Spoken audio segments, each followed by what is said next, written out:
guys, it's Kate from Dapper Exotics, and today I want to do something a little bit different. It's the start of spring, and my passion is going herping and going out in the wild and looking for animals.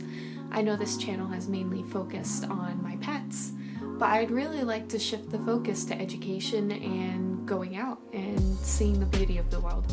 So today I'm going to talk about wood frogs, which is one of the very first signs of spring. Now, what is a wood frog? Wood frogs are characterized by a dark mask that goes across their face, and they have no spots. Also have dorsolateral folds, which are two ridges on the back. If you've ever seen a green frog, they have the same exact things. They also have a quack-like call, which I will play for you now.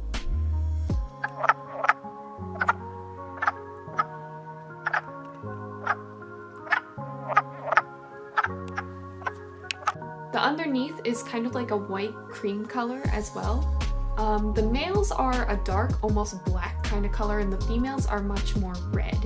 Now, if you live in North America, you have probably seen these frogs. They have a very wide distribution. In fact, these guys are the only true frogs to occur within the Arctic Circle. You can find these guys in the forests of Alaska. I think that is wicked cool. These guys have antifreeze compounds in their body and can actually have cells freeze but protect their organs from freezing over, which is amazing. Honestly, it's amazing. A lot of frogs do it, but it's still amazing. Now, at the start of spring, these frogs, they go to vernal pools. Vernal pools are temporary pools of water. They fill up from snowmelt, rain, ice melt, that kind of stuff. They're usually in divots in the ground. Maybe a tree fell over and the roots that came up left a hole, and that area will fill with temporary water, and they will go there in the spring to breed. Why are they going to vernal pools? Well, temporary water means fish can't live there. So that means that there are no fish to predate those eggs. There are no fish to eat those eggs. So they are safer there. Now, they are an important food source for migratory birds, snakes, turtles, etc. But once again, fish are not there, so they're a little bit safer. Many animals go there. Spring peepers go there, wood frogs go there, spotted salamanders go there.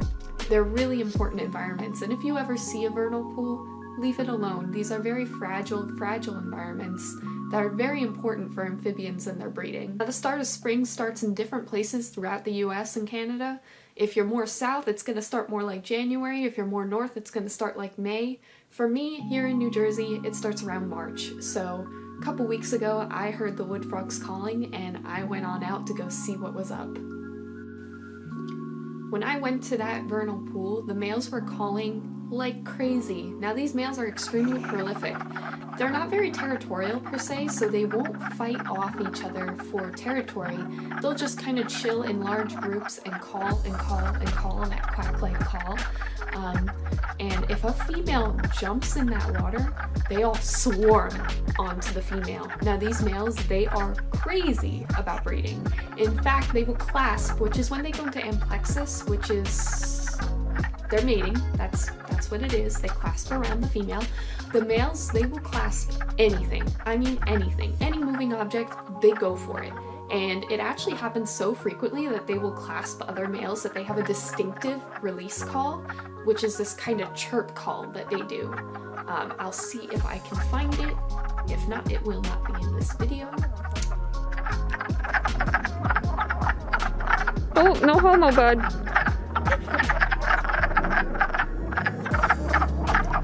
No homo!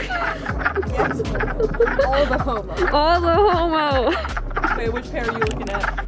But if there is a male clasp to a female, other males will attempt to clasp that female as well. And you'll see 3, 4, 5 males on a female at a time. And it can be kind of a problem actually, because sometimes so many males will clasp onto a female, they will accidentally kill that female. So that's just how insane these guys are.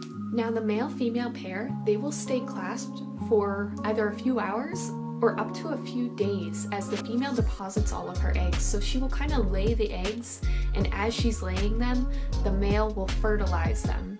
And she will lay 1,000 to 3,000 eggs. And remember, like I said, they tend to go, a lot of them, in the same pond, in the same vernal pool rather. So there are a lot of eggs. Now, I will show you what their eggs look like. Their eggs are this kind of black dot with a gelatinous cover around it, this jelly, and it's individualized. If you see a huge clump of jelly, that's probably salamander eggs, which I will make a video talking about that as well. But the wood frog eggs, they're individual jellies around each egg. And you will see clumps and clumps and clumps and clumps of these all over the place when they are breeding. If you want to go find wood frogs, follow your ears. Once again, they're very loud when they are breeding, and you will at the very least find eggs, if not a few males. Now, after laying their eggs, the females leave the pond pretty much immediately, but you can find males for up to 2 weeks. The males have been here in New Jersey for a little bit longer than they really should have been, and I think, and this is just my kind of theory, it was because we got a sudden cold spell, so they probably went dormant a bit, and then that week where they were mating previous almost didn't count. They're pretty much gone now, but they were around for total about 3 weeks actually, which is quite long. A couple times a naturalist that I work with did think they were done, only to find, nope, there's still tons of them being very, very loud. Now these eggs will hatch in about 3 weeks, so it's been about a week since I've seen these eggs being laid, so in a couple more weeks I will definitely have tadpoles. But in about 3 weeks they will hatch into the tadpoles. These tadpoles are kind of an olive green to brown kind of color with a pink iridescence, and they're about 2 inches long. Something really interesting about these tadpoles is that they seem to become quite distasteful to predators. It's thought that perhaps they are developing their toxins quite early, so it's kind of nice for them because predator eats one, doesn't like the taste, it's probably not going to eat another one. When they first hatch, they remain pretty motionless next to the egg sac, but after a few days, they'll start swimming around, and they have this sucker-like mouth that they'll use to scrape algae. Now these tadpoles are tadpoles for about 60 to 70 days, and then they become frogs. And of course, once they become frogs, they switch from that algae kind of diet to being insectivores. A couple more interesting things to note about these frogs. Now, the tadpoles must grow before these vernal pools dry out, so they're kind of racing against time. If we have a particularly hot summer and they dry out very fast and there's not abundant food available, the tadpoles are not going to survive to adulthood.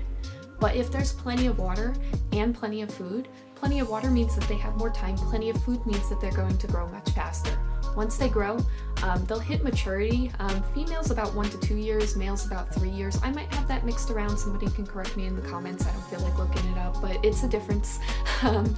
And these guys typically live around 3-ish years, and they will actually return to the same vernal pool throughout their life, and that's another reason why it's really, really important to protect these environments. So don't play around in them, don't steal eggs, don't go catching frogs in them, and don't let your dogs trample through them. We've had issues with that as well in local vernal pools. Just leave them be, and I really want the takeaway from this to be nature is cool. Observe it. I know we get really caught up in wanting to take care of pets and wanting to observe things in our own homes, but part of the beauty of nature is that it's out there and we can go out and observe it in real time and see how these animals act in their natural environment. And of course, nothing is better than letting nature be.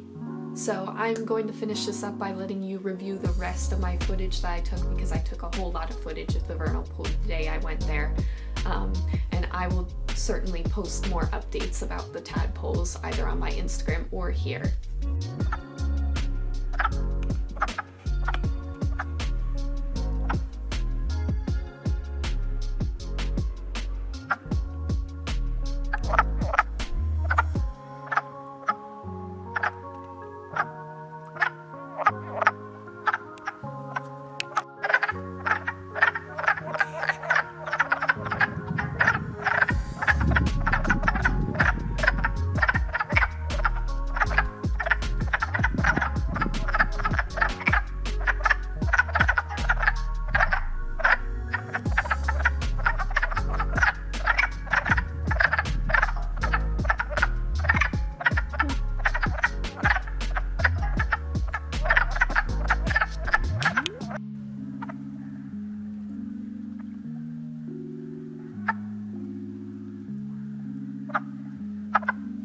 I can't tell if I hear another thing of frogs over there or if it's children screaming.